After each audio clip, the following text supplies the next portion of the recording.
En México se reportan más de 2.000 adultos con sarcomas, el cáncer de tejidos blandos. Cada año estos tumores afectan particularmente brazos y piernas, siendo la amputación la única alternativa de tratamiento. En Guadalajara, el Hospital México-Americano recibe certificación para realizar innovadora técnica quirúrgica, perfusión aislada de extremidad, que permite salvar las extremidades con este tipo de cáncer. Hoy, en A Su Salud, el doctor Roberto Larios Casillas, cirujano oncólogo, nos explica el abordaje quirúrgico de esta técnica. Además, entérese por qué la diabetes puede dar lugar a la aparición de lesiones cutáneas y úlceras en el 30% de los pacientes, debido a la afectación de la enfermedad diabética sobre vasos, nervios y tejido epitelial. En el diagnóstico de un pie diabético, es básico determinar la situación arterial del miembro, es decir, si el paciente ha desarrollado una angiopatía y por lo tanto no tiene pulso medio. Las posibilidades de curación serán menores. En el estudio, el doctor Luis Virgen, cardiólogo intervencionista, nos explica el diagnóstico y los avances en el tratamiento del pie diabético. Cada año 1 millón de personas son diagnosticadas con cáncer de colon y recto en el mundo, según la Organización Mundial de la Salud, OMS. En México es la tercera causa de muerte por cáncer. Si bien no se sabe exactamente las causas del cáncer de colon, investigaciones recientes han encontrado algunos factores de riesgo que aumentan las probabilidades de desarrollar pólipos o cáncer colorectal. En el estudio, el doctor Enrique Guerrero Tarín, coloproctólogo, nos explica los síntomas y la importancia de un diagnóstico temprano. Bienvenido a Su Salud, el programa de los especialistas, desde Guadalajara, Jalisco.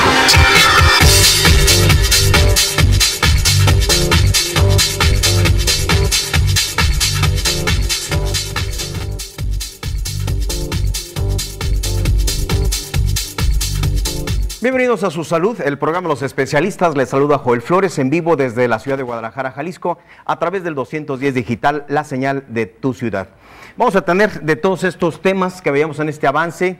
Primeramente, en la ciudad de Guadalajara, Jalisco, médicos salvan extremidades a través de una nueva técnica quirúrgica que, por cierto, recientemente ha sido certificado tanto el Hospital México-Americano como médicos oncólogos, pues para la práctica de esta nueva técnica quirúrgica que se está realizando.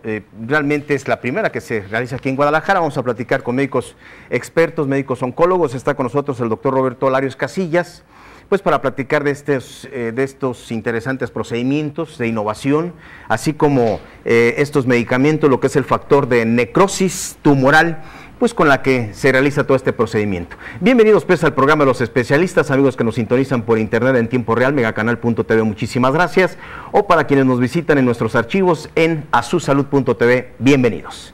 ¿Cómo está, doctor? Gracias por acompañarnos. ¿Qué tal? Buenas tardes. Gracias por acompañarnos. Bienvenido, buenas tardes. Muchas Usted gracias. es médico adscrito del Departamento de Oncología del Hospital Civil. Así es, del Hospital Civil de Guadalajara. Del antiguo, el hospital viejito se le conoce. Bienvenido, pues, doctor Larios. Oiga, pues usted es quien realiza esta innovación, esta técnica, pues que prácticamente se está realizando por primera vez aquí en la ciudad. Pues estamos contentos en esta ocasión porque fue la primera vez efectivamente que se realiza este procedimiento, que es realmente novedoso porque tiene 3 años que se viene practicando en nuestro país ya de manera exitosa, porque tiene pues una historia, ¿no? Como todo, en lo que hubieron muchos errores en la organización del programa, pero ya tiene 3 años. Y actualmente, bueno, solamente muy pocos centros, y bueno, ahora nos tocó a nosotros, me tocó a mí la suerte de dirigir en conjunto con el doctor Alberto Tavares de la Paz, que era el médico certificador de la Ciudad de León. Nos tocó dirigir este procedimiento quirúrgico que, bueno, ahorita ya puedo decir que va siendo un éxito porque el paciente está muy bien. Sí, pues felicidades, enhorabuena, doctor. Gracias. Estos procedimientos van dirigidos pues para el sarcoma, lo que es cáncer en tejido blando, o melanomas, que es cáncer en la piel. Sí, es muy importante dejar claro que este tipo de procedimiento solamente se realiza o debe de realizarse en 2 patologías, 2 enfermedades. Una es el sarcoma de partes blandas, porque existe sarcomas del hueso, y los melanomas, que son por lo general enfermedades malignas de la piel. Hay varios tipos de cánceres de la piel, pero el melanoma es de los más agresivos y es para el que se utiliza. Bien, entonces, ¿en qué consiste este tratamiento, estas procedimientos quirúrgicos? Bueno, efectivamente es solamente en extremidades, no se puede llevar a cabo ninguna otra localización del tumor. Sí, hay que mencionar entonces que se presenta este tumor en cuello, bueno, el cuello, cabeza y cuello no lo contamos porque no lo podemos perfundir. Existe esta enfermedad en el tronco, pero solamente las localizaciones en extremidades, que son muy frecuentes, son las que se pueden beneficiar de este procedimiento. ¿Perfusión aislada de la extremidad. Entonces va únicamente para extremidades. Exactamente. Muy bien. Hay que aislar la extremidad, como el nombre dice, de la circulación general. Esto se hace con un simple torniquete, pero aquí lo interesante y lo que reviste una connotación de alguna manera tecnológica es que tiene que aislarse de manera total, y esto no lo da solamente, esta seguridad nos la da el uso de material radioactivo.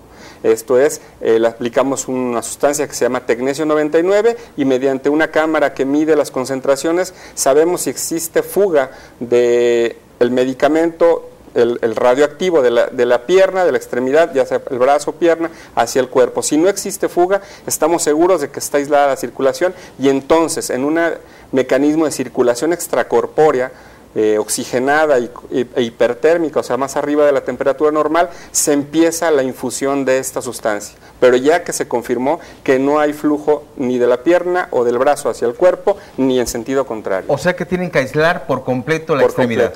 Sería casi como quitar la pierna, hacerlo en una cirugía de banco y luego regresarla otra vez. Eso no se puede, por lo tanto tenemos que aislarla de una manera muy segura. Doctor, y el medicamento, bueno, ustedes emplean también el medicamento y posterior, ¿este medicamento es para reducir lo que es el tumor? Bueno, existen respuestas completas hasta en el 40% de los casos. Esto es, si en estos casos se confirma que no hay enfermedad fuera de la extremidad, puede llegar a decirse que ese paciente está curado. Pero por lo pronto, o por lo menos, existen respuestas de hasta 85% en la mayoría de los pacientes. Esto es, de cada 100 pacientes, por lo menos tienen respuesta 85, que ya es mucho decir, de los cuales 40 tienen respuesta total. Doctor, entonces, estos procedimientos lo que permiten, la innovación, vamos, y lo importante que viene aquí a ofrecer estas nuevas técnicas es de que salvan la extremidad, lo que anteriormente era un procedimiento quirúrgico y de amputación. Sí, definitivamente, y esto creo que tenemos que dejarlo muy claro, y es lo que nos reviste interés, es que la extremidad anteriormente era amputada. Lo que se le proponía al paciente era la amputación del miembro. Actualmente ya lo que se puede hacer es perfundir la extremidad, obteniendo una buena respuesta, y podemos incluso salvar a ese paciente de la amputación o por lo menos retrasarla. Esto significa, bueno, pues un impacto importante en el aspecto psicológico y en el aspecto económico, porque muchas veces puede ser el jefe de casa el que lleva el sustento económico, y esto reviste gran connotación en el aspecto económico. Doctor, entonces, ¿el tratamiento es curativo? Puede llegar a ser curativo en el 40% de los casos. Hay que dejar muy claro, esto no es para enfermedad benigna, no es para pies diabéticos, no es para gangrenas por infección, no, es para estos dos tipos de tumor, el sarcoma de partes blandas y el melanoma maligno de extremidades. Entonces, ¿lo que hacen es frenar el desarrollo del tumor? Por lo menos se frena, pero en 85% hay respuestas y en 40% se elimina totalmente. ¿Hay que extirparlo? ¿Lo extirpan? Después puede disminuir de volumen, y entonces podemos llevar a cirugía de una manera más sencilla a ese paciente y ya no tratar de quitar un gran tumor, sino ya quitamos un residuo tumoral, que es lo que le llamamos nosotros. Bien, pues esto es el procedimiento pues que nos habla el doctor Larios con respecto a lo que es perfusión aislada de extremidad. Aislada de extremidad, que va en brazos, en extremidades inferiores y superiores, y que pues tiene un porcentaje pues muy importante, muy alto de salvar la extremidad, ¿no? ¿Cómo empieza la enfermedad? Dependiendo con la patología de la que hablemos, si se trata de los sarcomas, por lo general son tumores que pueden crecer, porque son sarcomas de partes blandas, no del hueso. Crecen de músculo, del cartílago, de la vaina nerviosa, de las recubiertas del músculo, que son las fascias. Entonces, de todos esos tipos de tejidos puede crecer un tumor. Así es que, si es en el muslo, por ejemplo, puede llegar a albergar un tumor de gran dimensión antes de que el paciente se dé cuenta. Pero, por ejemplo, si es en un dedo de una mano, del pie, tempranamente el paciente puede notar la presencia de la lesión y entonces acudir al médico. En el caso del melanoma son lesiones oscuras, muchas veces que tienen historia crónica de existencia, el paciente las reconoce como lesiones que tiene con ellas muchos años, muchas veces son son de aparición reciente, y entonces lo oscuro de la lesión y el crecimiento rápido es lo que debe de alertar a la gente para acudir al médico. Si es en el dedo, por ejemplo, ahí se aísla el dedo, ¿se hace una perfusión aislada de esta extremidad? No, no se puede hacer a nivel del dedo. Sí hay niveles a los que se puede perfundir. Se tendría que ser una arteria un poco más arriba del dedo. Muchas veces, por ejemplo, en una lesión del dedo es más factible amputar el dedo, ahí sí, que hacer una perfusión, porque la perfusión tiene pues también sus indicaciones. La perfusión se debe hacer cuando la enfermedad ha recaído, cuando se intentó curarla de inicio y no hubo respuesta y la enfermedad regresó al paso del tiempo. Bien, doctor, pues invitar al público, ¿no? Primero a explorarlo. Me imagino que se puede tocar, se puede palpar. Sí, siempre hay que tratar de cultivar la cultura de la autoexploración. En el caso de los sarcomas, bueno, pues cualquier lesión que aparezca y sobre todo que sea asimétrica, un muslo muy grande, un antebrazo que empieza a aumentar de volumen, pues no creer que es porque están yendo al gimnasio, si es de un solo lado solamente. Y en el caso de melanoma es toda lesión que aumenta de tamaño, que tiene bordes irregulares, que es muy oscura, que mide más de 6 milímetros, sí, que tiene tonos irregulares de oscuro casi llegando al negro. Bueno, son lesiones que definitivamente tienen que ser extirpadas para ser analizadas. Pues los laboratorios Boehringer, que son quienes hacen pues todo esto posible, ¿no? Con su investigación, y que ahora en Guadalajara lo están practicando y certificando al Hospital México-Americano junto con usted también. Sí, definitivamente el laboratorio tuvo una función crucial, un papel crucial, porque fue el que nos proveyó el medicamento. Es un medicamento que se produce con alta tecnología, viene de Alemania directamente, y bueno, fueron partes de los que nos ayudaron a la coordinación de todo lo que se debe tener para que el factor de necrosis tumoral, que se llama Veromun, esté pues accesible en el hospital, ¿no? Pues la experiencia, las manos expertas, doctor, la aparatología con la que debe contar un centro de atención en melanomas, pues debe ser también muy de mucha actualidad, ¿no? Sí, la verdad, el Hospital México-Americano nos atendió de mil maravillas. Este es un hospital que cuenta con cualquier cantidad de aparatos, y sobre todo, lo más importante, es que tiene un permiso de la Agencia de Energía Nuclear del Gobierno Federal, que es la que da el permiso a una institución para que se usen medicamentos radioactivos. Ese medicamento radioactivo no es el que cura la enfermedad, sino es el que nos permite decir que esa extremidad está aislada, con seguridad.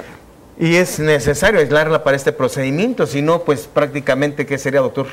La amputación, definitivamente, si no se hiciera el procedimiento. La alternativa sería la amputación, pues ahí está el impacto pues que tiene la gran importancia, gran avanzada en procedimientos quirúrgicos, y pues que los recientemente han certificado. ¿En el occidente es Guadalajara? Guadalajara, o en todo el occidente del país, es el primer procedimiento. De hecho, es la ciudad más al norte del país en la cual se ha hecho este procedimiento. Todas son de Guadalajara hacia el sur, hacia el sureste. ¿Estará accesible, vamos, todos estos procedimientos al grueso de la sociedad, doctor? Creo yo que lo principal, el primer paso ya se dio, que es primero animarnos a hacerlos, a darnos cuenta que tenemos la capacidad de la infraestructura, y después masificar la noticia con programas como este, para que la gente sepa que hay otras opciones. Y creo yo que si no es barato el procedimiento, creo yo que es más caro amputar a un paciente. La gran alternativa para cáncer en extremidades como el carcinoma o algunos melanomas, ¿no? Melanomas, sí, la mayoría, siempre y cuando estén en extremidades. Pues en esta alternativa que es perfusión aislada de extremidades, que junto con lo que es el factor de necrosis tumoral, que es este medicamento pues que también ha lanzado como innovación Laboratorios Boehringer. Sí, la verdad es que es el único laboratorio que lo está produciendo, así es que bueno, pues estamos de plácemes porque lo podemos tener aquí en nuestra ciudad con el apoyo de este gran laboratorio alemán. Muy bien, doctor, pues le quiero agradecer al doctor Roberto Larios. La invitación es para que Gracias. Cualquier alteración, cualquier, siempre nos vamos a dar cuenta cuando hay una presencia, algo extraño en nuestro cuerpo. Cualquier ¿no? lesión debe llamar la atención y acudir al médico. Acudir al médico pues para dar atención oportuna y saber que si se trata de un melanoma o un tumor en extremidades, pues existen estas alternativas. Así Muchísimas es. gracias. Al contrario, muchas gracias. Enhorabuena y felicidades. Gracias. Bien, pues nosotros vamos al Centro del Riñón Guadalajara. El Centro del Riñón Guadalajara, el mes pasado fue el mes del riñón.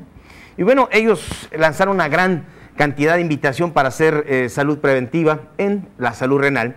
Y bueno, aquí están todavía vigentes todos estos diagnósticos y todos estos estudios que se invita a todo aquel diabético e hipertenso que son los que tienen el factor de riesgo para enfermedad renal. Centro del Riñón Guadalajara.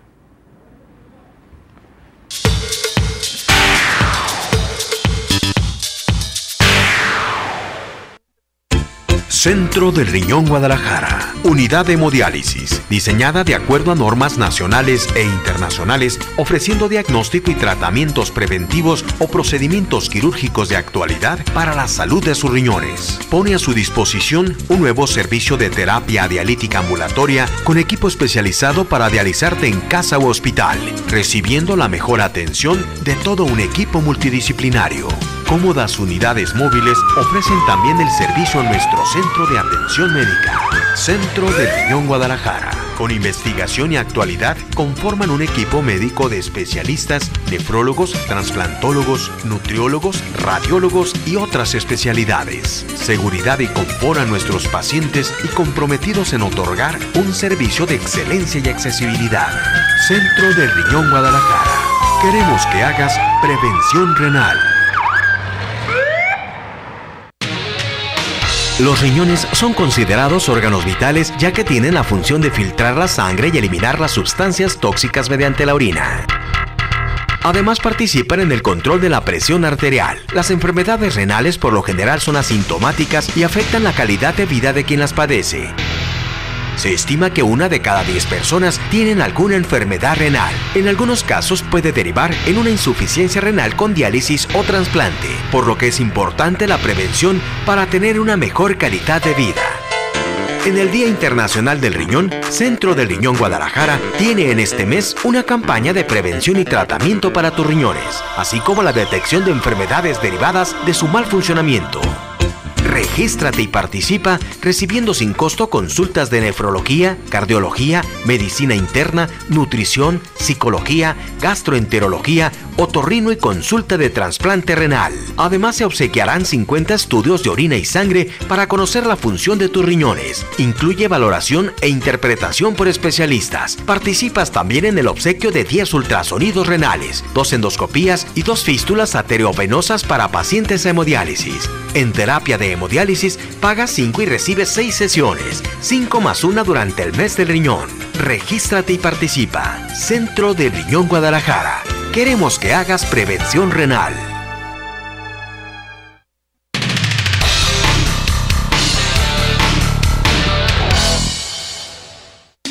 Hoy hablaremos de la reducción de cachete o bichectomía. Antes les comentaré que hoy en día miles de jóvenes en todo el mundo buscan mejorar su aspecto físico con la ayuda del cirujano. Y es evidente que en la última década los jóvenes quieren mostrar un rostro más angulado, adelgazado, porque es el patrón a seguir de la imagen de los artistas, de los atletas o modelos del momento. Contrario a esto, un rostro redondo con cachetes prominentes no es nada estético y sí puede ser beneficiado con la extracción de esta grasa. El procedimiento es sencillo en manos de un profesional y el resultado es permanente o definitivo, aunque la persona se suba de peso. Esta cirugía es muy similar a la visita al dentista, de menor riesgo o molestia que una extracción de tercera molar o llamada muela del juicio. Nosotros contamos con un área bien equipada para estos pequeños procedimientos de anestesia local. Aquí estamos en quirófano, porque a esta jovencita además le haremos una rinoplastía y estamos bajo una sedación y anestesia local. Esta jovencita en un par de horas estará en su casa. Como único procedimiento se puede realizar o programar un fin de semana, ya sea el viernes después del mediodía, reposar este fin de semana y laborar o estudiar el lunes siguiente.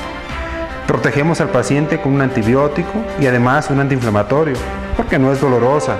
Sugerimos una dieta blanda y no tomar líquidos con popote por 2 días para disminuir el riesgo de un sangrado. Aquí muestro a esta jovencita que además de su bichectomía, le mejoramos su nariz, le aumentamos su mentón 6-7 milímetros, un pequeño mejoría en su labio y vean cómo este rostro se mejoró, se dulcificó o se armonizó. Un par de casos más de 2 jovencitas donde asociamos reducción de cachete y cirugía de nariz y vean, los casos hablan por sí solos. Soy el doctor Enrique Andrade Andrade. Búsquenos en Facebook o en lasercirugía.com. Clínica de Cirugía Estético-Facial. Actualización médica continua y tecnología de última generación. Hospital Puerta de Hierro, Zapopan, Jalisco.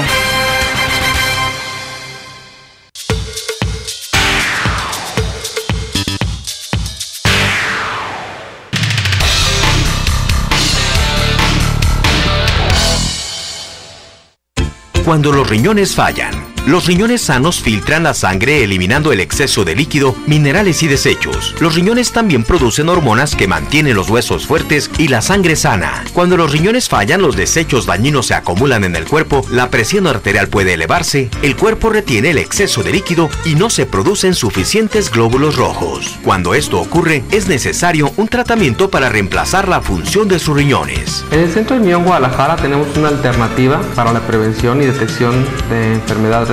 Si eres un paciente que vives con diabetes o hipertensión, eres un paciente que tienes una condición de mayor riesgo de desarrollar de forma temprana un padecimiento o daño al riñón. En el Centro del Riñón Guadalajara hemos creado como objetivo principal evaluar de manera clara y práctica al paciente que tiene un riesgo de desarrollar alguna enfermedad renal en etapas con padecimientos clínicos como estos. El desarrollo de esto es muy sencillo, es tomar solamente una muestra de sangre y orina para iniciar el protocolo de evaluación. Esto consiste en integrar al paciente de acuerdo a su condición clínica y su estado de funcionamiento del riñón. Primero que nada, un plan de alimentación nutricional, definir cuál es su estado clínico y cuáles son las alternativas terapéuticas que le podemos otorgar para corregir en un momento dado sus niveles de glucosa, sus niveles de presión arterial, el descontrol que pueda tener el paciente con algunos otros trastornos metabólicos. Centro del Riñón Guadalajara ha creado un equipo multidisciplinario en donde se integran psicología para el paciente renal, clínica de nutrición renal, obviamente el programa de nefrología, que es el contexto clínico que el paciente necesita escuchar para recibir una atención adecuada. Centro Riñón Guadalajara tiene como objetivo atender de manera temprana al paciente antes de que llegue a pensar o a necesitar un tratamiento alternativo, sustitutivo, tipo diálisis. Es por eso que nosotros insistimos que el paciente que vive con algún riesgo mayor, ya sea por familiares enfermos con antecedentes de enfermedad renal, diabetes, presión alta, a bien tocar la puerta en nuestro centro para poderlos atender como ustedes lo necesitan. Centro del Riñón Guadalajara, unidad de hemodiálisis diseñada de acuerdo a normas nacionales e internacionales, ofreciendo mayor seguridad y confort a nuestros pacientes, comprometidos en otorgar un servicio de excelencia y accesibilidad. Centro del Riñón Guadalajara, queremos que hagas prevención renal.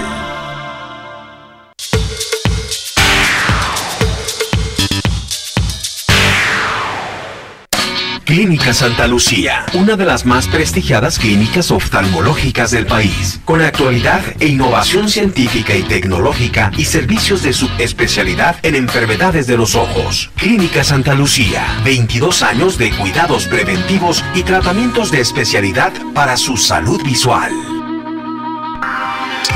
Amigos de su salud, soy el doctor Humberto Ruiz Orozco, director de Clínica Santa Lucía, y hoy vamos a hablar de la importancia de la selección del paciente para ser sometido a cirugía con láser. ¿Qué tipo de padecimientos podemos corregir con esta herramienta? Bueno, miopías, hipermetropías y las combinaciones de tanto de la miopía con astigmatismo como de la hipermetropía con astigmatismo. Debido a que cada día más existen posibilidades de hacer cirugía cuya opción sea dejar de usar los anteojos. Para esto tenemos algunas posibilidades. Una, la que se hace con más frecuencia, que es una cirugía mediante un excimer láser, y la otra que es una cirugía en la cual se puede extraer el cristalino para tener fines refractivos y que el paciente no dependa de los lentes. Debido a esto y a la experiencia que tenemos ahora ya de más de 15 años realizando estos procedimientos, se ha afinado la decisión o los parámetros que debemos tomar. Se ha logrado un protocolo para tener los mejores resultados posibles y someter a cirugía a aquellos pacientes que, valga la redundancia, deben ser sometidos a cirugía y aquellos que no califican para ser operados con alguno de los procedimientos con que contamos. Para esto requerimos de hacer estudios y cuantificar primero cuánta es la graduación que necesita un paciente para poder ver con sus anteojos. Y en esto se ha reducido mucho el margen. Cuando iniciábamos a hacer esta cirugía, operamos pacientes de miopes, por ejemplo, de -2 hasta -12, 13, 14. Ahora nos limitamos a pacientes de -2 y que lleguen cuando mucho a 6 dioptrías de problema de la miopía, para que entren dentro del protocolo. Una vez enterados de cuál es la graduación del paciente, pues entonces procedemos a hacer un estudio que se llama topografía corneal. Este es un estudio en el cual se evalúa la superficie corneal y anterior y posterior. Y si el paciente tiene las características necesarias, esta topografía nos da el radio de curvatura. Si hay radios de curvatura, si la córnea está muy curva, pues es un paciente que no va a calificar para la cirugía. Lo mismo una córnea que esté demasiado plana no va a poder pasar para meterlo al quirófano. El espesor corneal, que se denomina paquimetría, nos va a definir también si el paciente puede ser sometido a la cirugía, estamos hablando en este caso con láser, con excimer láser. El láser lo que hace es adelgazar las córneas, tallar la graduación que necesita el paciente en la córnea, y esto usualmente las adelgaza, de tal manera de que no podemos hacer cirugía en una córnea delgada que nos la vaya a dejar con un riesgo de que nos vaya a producir posteriormente una patología que conocemos como ectasia corneal, ¿sí? Estos son 3 elementos sintetizando: cantidad de graduación, superficie corneal, las características de la córnea y el espesor corneal. Y vamos a suponer que el paciente no califica y no debe ser operado. Entonces podemos pasar a otro procedimiento en el que es una cirugía en el que quitamos el cristalino. Es una cirugía exactamente igual que la que se hace para quitar una catarata, pero en este caso lo único que hacemos es quitar el cristalino como si fuera la catarata, y vamos a introducir un lente que hemos ya evaluado desde antes. Conocemos la graduación que debe necesitar ese paciente, se le introduce dentro de su ojo y el paciente puede volver a ver. Con este tipo de lentes también podemos corregir astigmatismos y también podemos corregir a pacientes que tienen la inquietud de no usar anteojos para visión lejana y cercana, y hay un lente especial que nos ayuda para eso. Además tenemos otro tipo de lentes intraoculares, que son aquellos que se pueden poner aún sin quitar el cristalino. Esos se están desarrollando, van muy bien, y en este caso estos se pueden poner en pacientes jóvenes.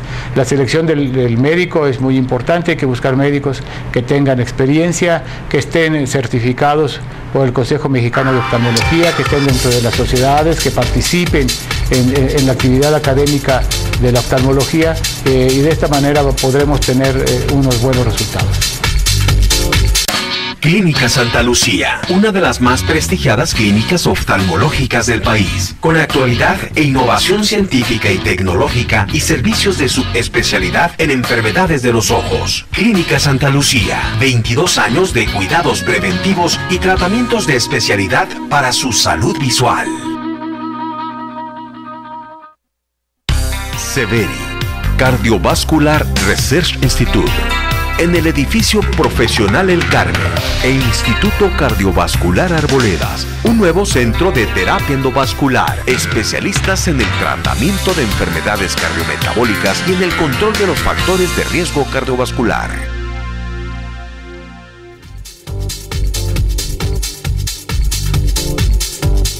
Bueno, pues ya está con nosotros el doctor Luis Virgen, cardiólogo, intervencionista, y bueno, pues vamos a platicar de lo que es el pie diabético. Doctor, ¿cómo está? Joel. Bienvenido al programa. Buenas tardes. Fíjate, Joel, que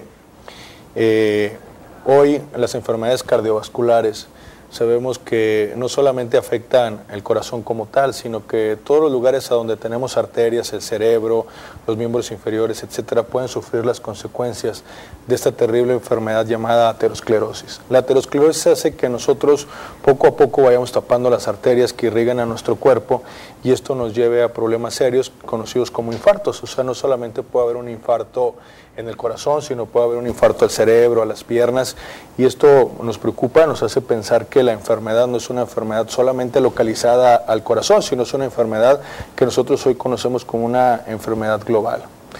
Nosotros sabemos, Joel, también que hoy todo el mundo de nosotros desarrolla aterosclerosis después de los 16, 18 años, en etapas muy jóvenes, comienza a acumularse ese sarro en las arterias y conforme esto se va acumulando va siendo mayor.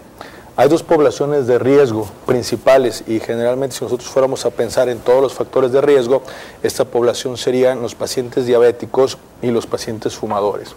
Entonces, estos pacientes son pacientes que su enfermedad aterosclerótica va siendo más avanzada, de tal manera que puede llegar a obstruir las arterias.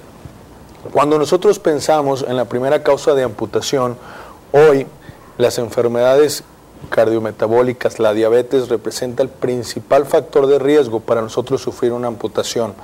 Entonces, lo primero que nosotros pensamos es que muchas de estas amputaciones pudieran ser prevenibles, ¿sí? También obviamente los accidentes de trauma y otras cosas pueden ocasionar que se pierda el miembro, pero hoy en México, que además estamos catalogados como el país que más diabetes tiene en el mundo, pues obviamente que las enfermedades de las amputaciones ocasionadas por el pie diabético nos preocupan. Cuando un paciente tiene diabetes, Joel, comienza a perder la sensibilidad de su extremidad inferior o de sus pies. ¿Son los síntomas principales? Así es, lo primero es que llega a perder la sensibilidad y lo segundo es que el paciente puede llegar a tener dolor en reposo o puede llegar a tener una úlcera. Y a veces esa úlcera es muy pequeña y el paciente piensa que poco a poco se va a ir cicatrizando. O sea, el paciente ve una pequeña ulcerita y dice, no, voy a estar bien mañana. Y pasan 3 días, 5 días, una semana, un mes, y esa úlcera se va haciendo más grande e inclusive puede llegar a infectarse. Entonces, nosotros tenemos que preocuparnos cada vez que un paciente tenga dolor en reposo y que el paciente tenga una úlcera, Joel. Eso es algo muy importante porque si el paciente, aunque sea una úlcera muy pequeña, la llega a presentar y el paciente es diabético, tiene que acudir a una atención de urgencias inmediata. O sea, entre más tiempo demore, más la probabilidad es de que ese paciente termine en una amputación. Y una vez que el paciente ya sabemos que su problema está relacionado con las arterias, y eso es muy fácil de saberlo a través de estudios que aún nos hemos platicado, como el índice brazo-tobillo o como la realización del chequeo de pulsos, entonces realizamos un estudio que nosotros conocemos como arteriografía. La arteriografía es precisamente lo que estamos observando, Joel, es verificar cómo se encuentran todas las arterias que irrigan hacia el pie. O sea, así como hacemos un cateterismo en el corazón, así hacemos una arteriografía y vemos dónde están las obstrucciones que el paciente tiene secundario a su problema. Hoy, Joel, hoy por hoy, hemos descubierto nosotros que cuando el paciente es tratado precozmente, la posibilidad de que el paciente vuelva a recuperar sus tejidos, de que se evite una amputación, es mayor al 80 o 90%. ¿Qué significa esto? Que el 80 o 90% de los pacientes que son sometidos a amputación podrían ser prevenidos y podrían ser evitados tener una amputación. Entonces, es muy importante que nosotros primero diagnostiquemos, sepamos cuándo el paciente tiene que venir con nosotros, el paciente que es diabético tenga un tratamiento multidisciplinar, tenga por varios médicos, sea revisado de que no tenga úlceras, de que sus tejidos plantares estén bien, de que use calcetines adecuados, de que use zapatos, pero sobre todo que una vez que se tiene la enfermedad, le propongamos al paciente estudiar sus arterias y destapar sus arterias. ¿Sí? Así como el paciente que tiene un infarto y al corazón, lo primero que buscamos es destaparle las arterias que van hacia el corazón para evitar que el músculo o el tejido se muera, así también hoy nosotros podemos evitar que el paciente que tiene una úlcera sea llevado a amputación. Y ver los resultados, Joel, después de que el paciente se somete a una angioplastía, a llevarle de nuevo circulación a esa pierna, como el proceso de cicatrización es mucho más rápido y nosotros podemos realmente evitar amputaciones. Entonces, hoy por hoy lo que nosotros tenemos que hacer es tratarlo precozmente, evitar al paciente ser llevado a una amputación. Nosotros la semana pasada participamos de un evento en Cartagena, Colombia, Joel, donde reunió cerca de 60 especialistas mundiales en el tratamiento del pie diabético. Y la conclusión prácticamente de todos los países es que todos los tratamientos que están alrededor de esto, como pudieran ser la inyección de células madre, como pudiera ser el calor, como pudiera ser la la fototerapia, todas esas terapias que están alrededor del tratamiento del paciente con pie diabético son complementares a, pero el tratamiento que se basa inicialmente es que si el problema es que le falta sangre a los tejidos, lo que nosotros podemos hacer y lo mejor es ofrecerle al paciente rápidamente una angioplastía y evitar que ese paciente se haya llevado a una amputación. En el caso de una arteriografía, doctor, cuando le hacen la radiografía a la pierna al paciente, para ver si hay posibles obstrucciones, si se encuentran, ¿cuál es la técnica de procedimiento para destapar? ¿Stents o cuál? Fíjate, Joel, que esto depende mucho de la localización de la obstrucción. Si el paciente generalmente tiene una obstrucción arriba de la rodilla, la mayoría de estos pacientes requieren un tratamiento con un stent. Pero si el paciente es diabético, la mayoría de los pacientes diabéticos, su problema es de la rodilla hacia abajo. Estamos hablando que son arterias que nosotros conocemos como infrapopliteas. Y estas arterias, la mayoría de las veces son arterias muy largas. Pues imagínate el espacio que hay entre la rodilla y lo que llega hasta el pie. Entonces, hoy existen dentro del mercado, que hace 5 o 10 años no los teníamos, balones muy largos que miden casi 20 centímetros.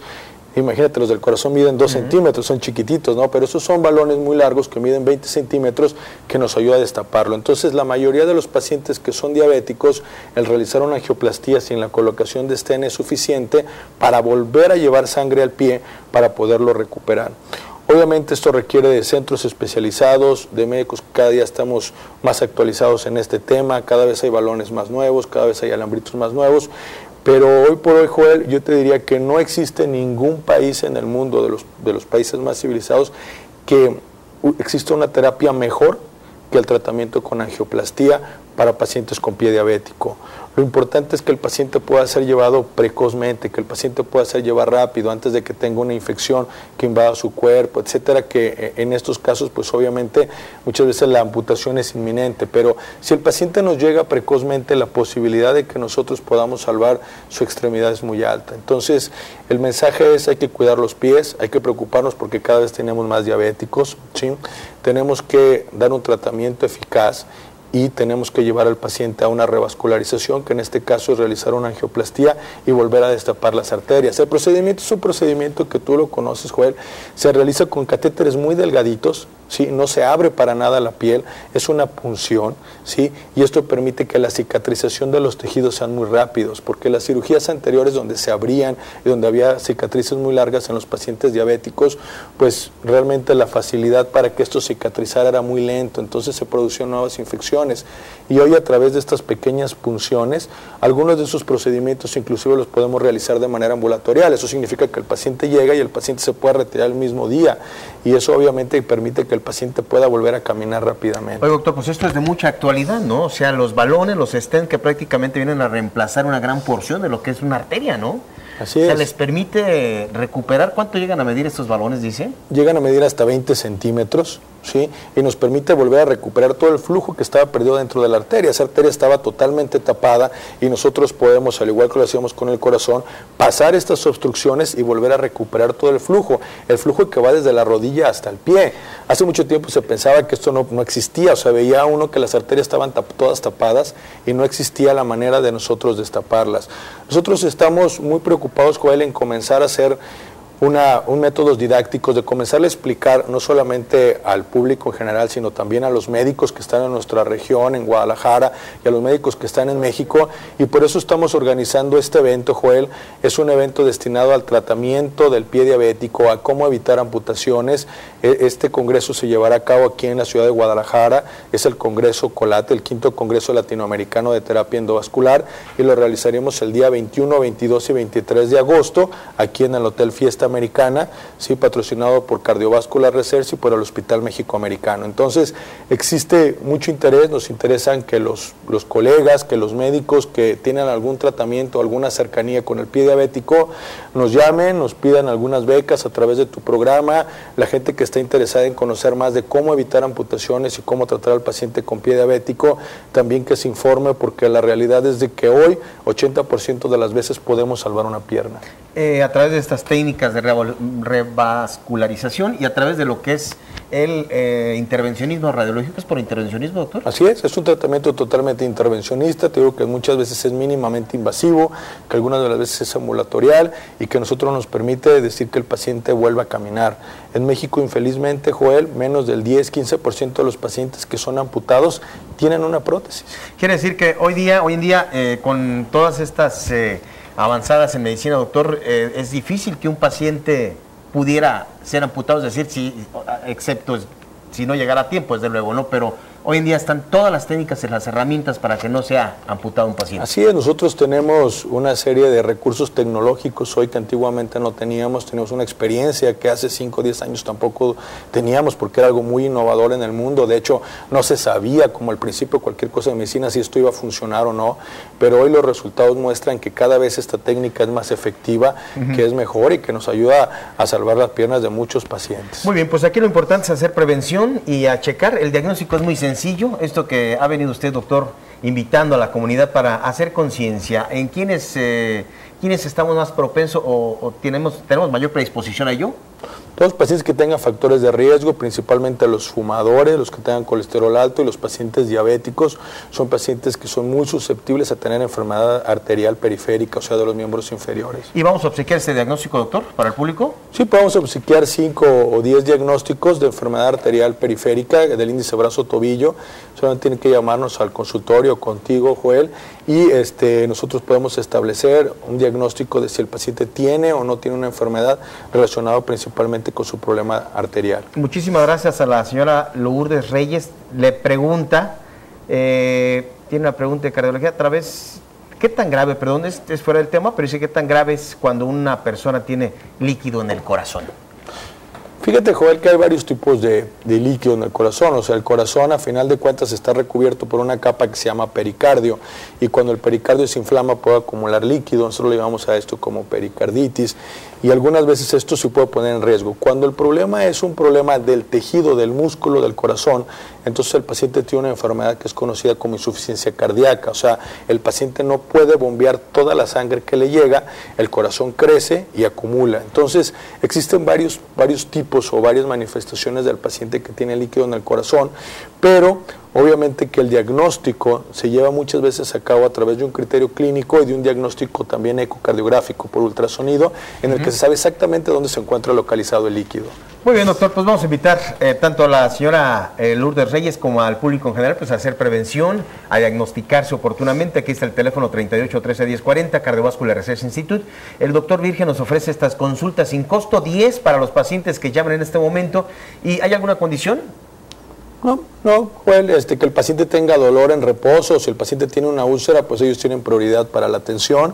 Sí, es un criterio de urgencia para que el paciente nos visite. Índice brazo-tobillo, incluye todos estos estudios, llame el 38 13 10 40, doctor Luis Virgen. Doctor, gusto saludarlo. Muchas gracias, Joel, acordarte a ti y a nuestro auditorio que estamos ahora en Facebook, es doctor Luis Virgen. Y también nos pueden seguir a través de la página de internet que es www.cardiovascular.mx. Cardiovascular.mx. Muchísimas gracias, doctor. Gracias. Muy amable. Vamos a pausa comercial. Tenemos la pausa. Regreso con usted a Su Salud, el programa de los especialistas.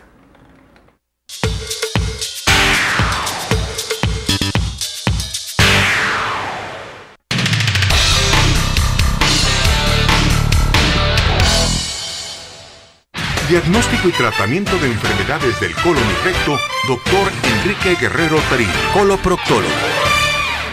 Bueno, pues seguramente es otro de los temas que nos preocupan, el cáncer de colon y recto. Y bueno, en días pasados fue el Día Internacional como conmemoración de hacer conciencia, ¿no? Dedicarle un día para crear o hacer conciencia la importancia de una revisión oportuna. Está con nosotros el doctor Guerrero, el doctor Jesús Guerrero. Hola, ¿qué tal? Buenas tardes. Bien, acompañarnos, sí, coloproctólogo, y bueno, platicaremos un poco lo que son estos tumores. Sí, ha tenido un auge cada vez mayor la prevención y el diagnóstico temprano de los tumores del colon, recto y ano.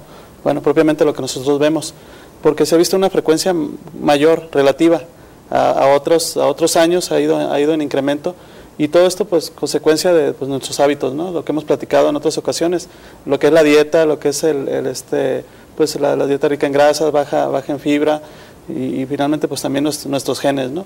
Y tenemos los medios actualmente como especialistas o subespecialistas, como le queramos llamar, en coloproctología para hacer el diagnóstico precoz de estos padecimientos. Hay ciertos grupos que tienen mayor riesgo que el promedio, a esos van orientados los estudios de diagnóstico como tales, o cuando ya tienen algún síntoma, pero se dice, bueno, actualmente que mayores de 50 años, tengan o no tengan síntomas, una colonoscopía. Hay algunos la edad ya es factor de riesgo, es el primer factor. Sí. A los 50 años es la indicación. En algunos países es obligatorio para algunas aseguranzas. Aquí no hemos llegado a tanto, ¿no? Lo más que llegamos a veces es, si un paciente va a hacerse una endoscopía alta, pues sugerirle una colonoscopía, aunque esté asintomático. Y podemos encontrar lesiones incipientes, lesiones en forma de pólipo, que pueden ser, en el caso de la colonoscopía, aparte de diagnóstico del procedimiento, un procedimiento terapéutico. Podemos hacer aparte de la biopsia, pues hacer una resección en la mayoría de los casos. Doctor, ¿quiere decir que entonces el pólipo es el inicio de la enfermedad tumoral? Sí, es como una excrescencia que está dentro del intestino, en este caso el colon o el recto. En el caso del ano, pues lo vemos prácticamente de fuera con el anoscopio, ¿no? Pero ya en la porción proximal del recto, en lo que es el colon, sí necesitamos la colonoscopía. Y ahí podemos ver pues una imagen donde se está tomando una biopsia. ¿Una biopsia? De un tumor rectal. Eso es lo que no queremos que llegue a ese grado. Cuando vemos un caso así, pues ya no nos queda más que ofrecer un tratamiento quirúrgico y reservado. Quirúrgico y reservado a la invasión del tumor. Como todo el cáncer tiene que ver su tratamiento efectivo con la etapa en la que lo encontramos. Si está en una etapa polipoidea, como hablábamos, que ahí se forma un adenoma y luego se forma en secuencia un carcinoma que nos da incluso tiempo de años, desde 1 hasta 5 años, dependiendo del caso, de hacer una resección primero con el endoscopio para no llegar a estos casos. Cuando las personas llegan así, ya llegan con sangrado, dolor, fiebre, ataque al estado general, pérdida de peso, dependiendo del lugar donde esté exactamente el tumor, son los síntomas, pero pues ahí la verdad no son casos que nos guste ver, pues nos gustaría encontrarlos. Son avanzados, son descuidos, ¿no, doctor? Porque, bueno, el cáncer de colon se dice que es uno de los que te da más chance para que te puedas tratar. Claro que sí. Entonces sí, aspiramos, y ahora hablando del Día Mundial del Cáncer, colon y recto, a hacer diagnósticos tempranos para poder ofrecer un tratamiento quirúrgico, o en este caso endoscópico primero, en la detección oportuna, y hacer un diagnóstico más, un diagnóstico más temprano para ofrecer un tratamiento más efectivo. Estos datos me parecen interesantes, doctor, que es la tercera causa por muerte, de cáncer, la incidencia. La primera es el cáncer de mama, cáncer de pulmón y el cáncer de colon o recto. Sí, viene siendo la primera neoplasia ya gastrointestinal. Antes era el cáncer de estómago. Sí. ¿Y es alto el porcentaje de la población que lo pudiera presentar, doctor? Sí, nuestros genes, nuestros hábitos, ahí están las dos cosas. Ya tenemos enfermedades de primer mundo. O sea, es una enfermedad adquirida. Sí. Y lleva, desde luego, algún porcentaje de predisposición, ¿no? O sea, heredo familiar. Hay algunos casos que sí hay una predisposición directa y casi mandatoria de que si prácticamente toda la familia tiene cáncer. Y hay lesiones premalignas también. Enfermedades como la colitis ulcerativa inflamatoria, la enfermedad de Crohn, pueden predisponer a un o sea, están asociadas a un cáncer. Sí, en una mayor frecuencia que con la población abierta, la población normal, que no tiene esa enfermedad. Muy bien, entonces factores de riesgo, la edad, para poner mucha atención en esto y desde luego hacer prevención. Otros factores de riesgo, doctor, bueno, dice, las diarreas frecuentes pueden predisponer a un tumor. No como tal, pero hay algunos tumores que, por ejemplo, el adenoma velloso, que uno de sus síntomas es la diarrea. La diarrea intermitente y persistente, que el paciente no se le resuelve con nada, y resulta que es eso. Hay que poner atención a los síntomas también, como todo en medicina, ¿no? Lo que el paciente siente, si tiene pérdida de peso, si hay cambio en el hábito de defecación, como hemos mencionado anteriormente, una persona que evacúa diario, después de desayunar, o a media mañana, o 3 veces al día, y de repente no evacúa en todo el día, o evacúa 5 o 6 veces, hay algo en su intestino que hay un daño que hay que revisar, ¿no? El sangrado también es un síntoma. Hay en las enfermedades anorrectales inflamatorias, como la fisura, la enfermedad hemorroidal, pero en el caso del cáncer colorectal es sangre con coágulos, moco, sangre, ¿sí? Es distinto, rodea el excremento o está mezclado con él. ¿El estreñimiento, doctor, es factor de riesgo? No en sí, pero el cambio en el hábito de defecación sí es algo que se asocia. No se ha demostrado que el estreñimiento como tal lo sea, por lo menos estadísticamente no. Sí, pero sí pudiera exacerbar o iniciar complicaciones en otro tipo de enfermedades. Claro que sí. Como hemorroides, por ejemplo, ¿no? Ajá, sí, enfermedades de tipo inflamatorio. El otro síntoma es el amoldamiento de heces, el excremento más delgado, en el caso del colon izquierdo, en el caso del recto, sigmoides. ¿Sí? O sea, según donde aparezca en la porción, van a ser también la referencia sintomatológica. Sí, en el caso del colon derecho, en el ciego, ascendente, ahí los restos alimentarios todavía son líquidos. Entonces ahí no hay cambio en el hábito de defecación como tal. El paciente llega con un cuadro de anemia generalmente y con una masa palpable. Se toca un tumor en el lado derecho del abdomen y bajo generalmente. Sí. Bueno, aquí lo importante saber, doctor, es de que hay tratamientos, hay diagnósticos tempranos. ¿Hay innovación en los diagnósticos o sigue siendo la colonoscopía? Hay ciertos tipos de colonoscopios nuevos que tienen amplificación, como si fuera un microscopio, y emiten un cierto tipo de luz que se reconstruye con una computadora y nos puede dejar ver casi el tejido, ¿sí? A nivel tisular. Es como si viéramos un grupo de mosaicos que todos son cuadros, de repente vemos una parte que está quebrada. Así vemos en el caso de las células del colon, vemos un patrón del tejido y de repente vemos algo anormal, que antes no lo veíamos a simple vista, teníamos que poner incluso algunos tintes, por llamarlo así. Ahora esos aparatos hacen eso. ¿Son microscopios de alta definición, doctor? Sí, los colonoscopios de alta definición, esa es la ventaja. Incluso eso nos ayuda para algunas lesiones que son premalignas, como en el caso de la enfermedad inflamatoria intestinal, hacer un mapeo, lo que llamamos nosotros de tomar muestras al azar. Ya no son tan al azar, las tomamos de lugares donde vemos que hay un patrón distinto. O sea que es un método de tratamiento, es un método de diagnóstico, pero también hace toma biopsias. Claro, tomamos muestras para determinar si esto tiene o no que ver con un cáncer incipiente, y también es un tratamiento, podemos resecar lesiones completas, esa es la ventaja, y pues hay que hacerlo, mientras no lo hagamos no vamos a encontrar ninguna lesión, ¿no? Y las personas son reacias, no como quiera se deciden hacerse. Prefiero no saber y que avance el tumor, si es que lo tuviera, a tener que ir y que me diga, señor, usted tiene... El procedimiento como tal es indoloro, el paciente se seda, el paciente no siente nada. Un poco de aire, quizás distensión al terminar el estudio, pero hasta ahí. Detectado en etapas tempranas, doctor, es curable, ¿verdad? Sí, como todo lo del cáncer, el pronóstico tiene que ver con el estadio. Si es un estadio incipiente, un estadio 1, algo que va apenas iniciando en la mucosa, que va apenas empezando a invadir, se puede hacer una cirugía o un procedimiento endoscópico incluso, en algunos casos afortunados, que es curativo. A cómo va avanzando, y también, desde otro punto de vista del tumor. Hay tumores que son más malignos, que son más agresivos, que invaden más rápido. Afortunadamente hay tratamientos, llegar oportunamente es únicamente lo que a usted se le invita a que realice. Llegar oportunamente, aquí están los teléfonos del doctor Enrique Guerrero Tarín, coloproctólogo 0133 36 17 15 66. Claro. La invitación es para el público, sigue usted apoyando al público en general, ¿no? Sí, a las personas que nos hablan del programa Su Salud, el 50% del costo de la consulta de primera vez y subsecuente. Muchas gracias, doctor Enrique Guerrero Tarín. Llegamos a la parte final, amigos. Así es como estamos llegando a esta parte final. Invito para que nos visiten www.susalud.tv. Soy Joel Flores. Si le gustó el contenido de este programa, muchísimas gracias por recomendarnos.